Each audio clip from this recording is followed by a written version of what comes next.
Hello everyone. So I haven't been on for a really long time because I was super sick. Like couldn't get out of bed for like 2 weeks. It's pretty bad. So I know that my first two prior videos were both extremely long. So I'm still working on that. I got a lot of tips from my brother, the obsessed YouTube fan. And he was telling me things that I was doing wrong before, like putting the book in front of my face, that it was distorting the sound somewhat, and that I need to break up the longer videos to like be shorter, because I have a lot of funny moments that he said that are in the longer videos that no one's gonna watch because they're so long. Well, I get that. But like I said, this is all learning for me. I've decided to do multiple channels, or, well, like my channel is reading by read, but multiple reads, I guess. So I'm going to continue on with Stalking Jack the Ripper by Carrie Maniscalco, which I've been currently reading. And I've already discovered that it's way too long to read to each gift, that or little mystery that comes with the correlating page. So we stopped in the middle of a chapter on the second one and the second video. I'm just gonna finish up that chapter and call it a video and see how long that ends up being, since we know that I talk a lot and do things like that. And then I'm going to be reading on another section. I don't really know what you would call it, but remember, I think I mentioned I Am Number 4. I am definitely going to read it by Pittacus Lore. I'm so excited. I'll be reading that, and then don't know if any of you know Babe Walker or have heard of her, but she has a phenomenally funny book out, and it is White Girl Problems. And I read this a while ago, and I lent it to a friend who stole it, who's no longer a friend, but whatever. So I had to rebuy it. Definitely worth it. I definitely recommend. It is super funny, so that will be coming up. Alright, I guess I'll get started from where I left off. And it's really not a long chapter. Our goal is to get to the next gift ultimately, which is to page 71. But we will not reach that today, or on this video. So I'm going to try to read without covering my face. Alright, so we are starting on the top of page 50, which is in the middle of chapter 5. Uncle hoped one of them might have seen something suspicious because they were posted, like boys playing medieval knights, throughout Whitechapel until 4 in the morning. Personally, I wondered why Thomas wouldn't already know if they'd come across something. That was the whole point of their little group. When another half hour ticked by and Mr. Cresswell still hadn't returned, Uncle was practically mad with unrest. It seemed even the corpses and dead things surrounding us held their collective breaths, not wanting to wake the sleeping darkness from within him. I loved and respected Uncle, but his passion often toed the line of madness when he was under pressure. 10 minutes later, the door creaked open, revealing Thomas's tall, silhouetted form. Uncle practically vaulted across the laboratory, a rabid hunger for knowledge in his eyes. I swear, if I had looked closely enough, I'd have seen white foam collecting at the corners of his mouth. When he got like this, it was easy to see why some people thought him odd, my brother included. "Well then, what news have you? Who knows what?" A servant removed Thomas's long overcoat and hat before disappearing up the narrow staircase. Those uninterested in forensic studies never liked lingering down here for long. Too many dark and hideous things lurked in glass jars and on stone slabs. Thomas eyed the drawing on the board before answering, purposefully not looking in Uncle's direction. "No one saw or heard a thing out of the ordinary, I'm afraid." I narrowed my eyes. Thomas didn't sound very upset by this news. "However," he added, "I tagged along with the inspectors while they made some inquiries. Paltry as they might be, This one jester pelted me with questions regarding your work, but I didn't offer much. Said he might call on you later this evening. He shook his head. Screws and gears were discarded near the body, and a few witnesses have stepped forth. Uncle inhaled sharply. And? Unfortunately, the best description we received came from a woman who saw only a man from behind. She stated that the two of them were speaking, but she couldn't make out more than the deceased agreeing to something. As she was a prostitute, I'm sure you can fill in the lurid details. Thomas! Uncle shot a glance in my direction. Only then did my classmate acknowledge me standing in the room. There's a young lady present. I rolled my eyes. Leave it to Uncle Jonathan to worry about prostitution being too much for my feminine persuasion. Yet think nothing of me seeing a body spliced open before I'd even had my luncheon. Sincere apologies, Miss Wadsworth. I hadn't seen you there. Thomas was nothing but a filthy liar. He cocked his head, a sly smile tugging at the corners of his lips, as if he were privy to my thoughts. I did not mean to offend you. I am hardly offended, Mr. Cresswell. I gave him a pointed look. On the contrary, I am highly perturbed we're even discussing such fastidious things when another woman has been slain so brutally. I ticked off each injury on my fingers, accentuating my point. Gutted with her innards tossed over a shoulder, posed with her legs up, knees facing outward, not to mention her missing reproductive organs. Yes, Thomas agreed, nodding. That was rather unpleasant, now that you mention it. You speak as if you witnessed it firsthand, Mr. Cresswell. Perhaps I have. Thomas, please, Uncle scolded. Do not goad her. I turned my annoyance on Uncle.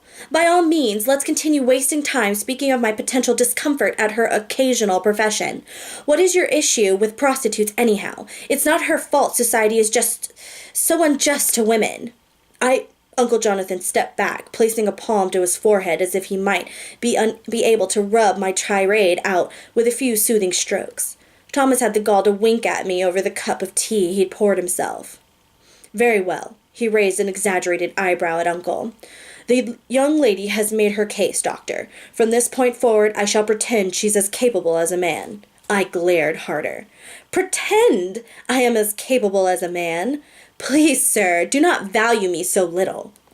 Also, he continued before I exploded, setting his teacup down on its matching blue and whites Staffordshire saucer. As we're now treating each other like equals and peers, I insist on you calling me Thomas or Cresswell. Silly formalities needn't apply to equals such as we. He grinned at me in a way that could be considered a flirtation. Not to be outdone, I lifted my chin.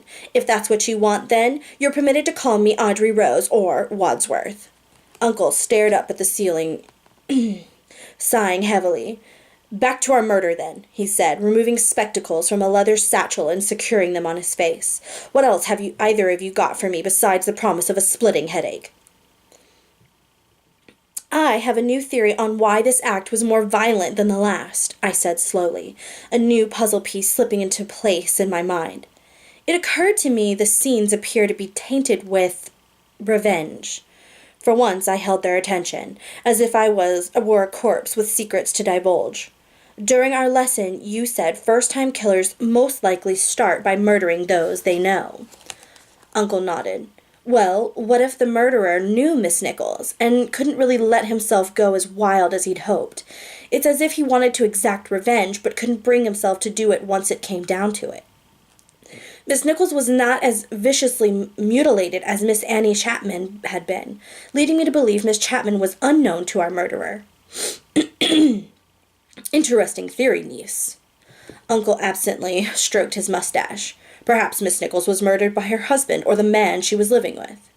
Thomas took up my uncle's favorite habit of pacing in a wide circle around the room. With each movement he made, the scent of formalin and bergamot wafted through the air, creating a strange aroma that was both unsettling and comforting. Why is he taking their organs, though? He muttered to himself. I watched silently as the gears twisted and ground their way through the maze of his brain. He was fascinating to study, no matter how much I pretended to detest that fact. As if a light had illuminated the dark, he snapped his fingers. He has a deep hatred for women. for what they represent to him or something from his past. Somewhere along the line, a woman disappointed him greatly. Why attack prostitutes? I asked, ignoring Uncle as he cringed at my improper word choice. First, they're easy opportunity-wise. They also follow men into dark places eagerly. Thomas walked closer, his attention landing on me for the briefest moment before moving on to the cadaver. Maybe he fears the threat they pose, or perhaps he's some sort of religious zealot, ridding the world of whores and harlots. Uncle slammed his hands down on the table, causing a specimen jar to slosh onto the wooden surface. That's enough! It's improper! Enough to be teaching Audrey Rose such things. We needn't use vulgarity in the process. I sighed. I'd never understand the way a man's mind worked. My gender didn't handicap me, yet I was blessed that Uncle was modern enough to allow my apprenticeship with him, and so I would tolerate these minimal annoyances. I apologize, sir. Thomas cleared his throat. But I believe if your niece can handle dissecting a human, she can handle intelligent conversation without fainting. Her intellect, though nowhere near as vast as mine, may prove useful. Thomas cleared his throat again, preparing himself for Uncle's backlash, but my uncle quietly relented. I couldn't help staring open-mouthed at him. He'd actually defended me, in that annoying roundabout way of his, but still, seemed I wasn't the only one in experiencing growing respect. Very well, do go on. Thomas glanced at me, then took a deep breath. He loathes these creatures of the night, loathes they're alive, selling themselves. I wager the one he loves, or loved, has likely left him. Perhaps he feels betrayed in a way. Thomas picked his tea back up, taking a careful sip before setting it down again. I wouldn't be surprised if his wife or betrothed committed suicide, the ultimate act of leaving him. Uncle, returning quickly to his scientific mindset, nodded. He also feels he's entitled to take what he wants, literally. He paid for it, after all. In his eyes, he's telling these women exactly what he's after. Therefore, they're willing participants in his murders. Murders, not murderers. A sick feeling tied bows in my stomach. Someone was running about the streets, tricking women into agreeing to be butchered. Is it possible he's living out a fantasy? I asked, thinking aloud. Perhaps he's trying to play God? Thomas almost fell over from stopping so short. He twisted on his heel and crossed the room in a few short strides. Clutching my elbows, he kissed my cheek, rendering me both speechless and scarlet. My focus shot to my uncle as I touched my cheek, but he said nothing of this inappropriate behavior. His mind was latched onto murder. You're brilliant, Audrey Rose, Thomas said, eyes glittering with admiration. He held my gaze a moment too long to be polite. That's got to be it. We're dealing with someone who thinks himself a god of sorts. Well done, both of you. Uncle's eyes shone with renewed hope and near certainty. We've secured a possible motive. Which is what? I asked, not fully following the motive they were talking about. I was having difficulty thinking of anything other than Thomas's lips on my cheek and the grotesqueness of our conversation. Uncle inhaled deeply. Our murderer is using his religious views to determine these women's fate.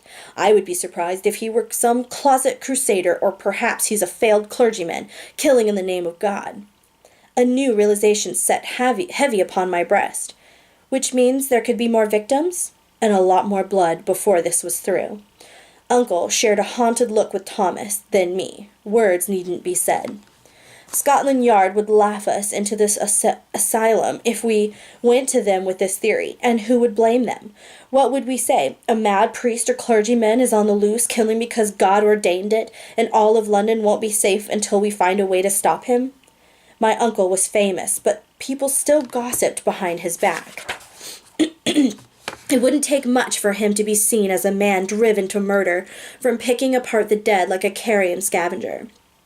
People would cross themselves and say a prayer he lived out his days peacefully in a faraway place, preferably in solitary confinement. Thomas and I wouldn't fare much better in the vote of public opinion. Our work was considered a desecration of the dead. It's essential we tell no one of this, Uncle said at last, removing his spectacles and pinching the bridge of his nose. Not Nathaniel, nor friends or classmates, at least not until we can prove ourselves to the police. For now, I want you both to scour the evidence we've collected. There has to be some clue we're missing, anything at all we can use to identify the perpetrator before he strikes again. The murderer truly must be a madman if he thought what he was doing was helpful or righteous, and that thought was more terrifying than any other. A knock came at the door, thick wooden door, followed by a servant bobbing a quick curtsy at my uncle. "Mr. Nathaniel Wadsworth is in the parlor, sir. Says it's urgent. He sees his sister straight away." Okay, so that is the end of chapter 5. We are now on page 56. So, at a snail's pace, we are definitely getting closer to page 71, where we get to reveal the next mystery item. Can't wait! As you can see, I didn't wear the stuff that I previously was wearing in the last 2 videos. I just don't know, didn't feel like putting it on. But I guess if anyone's watching, let me know how I'm doing. Hopefully this video turns out to be a little shorter, and next video is going to be chapter 6. And who knows, maybe we'll be at 71 by then to open up the next little gift. Okay, thank you so much. Bye!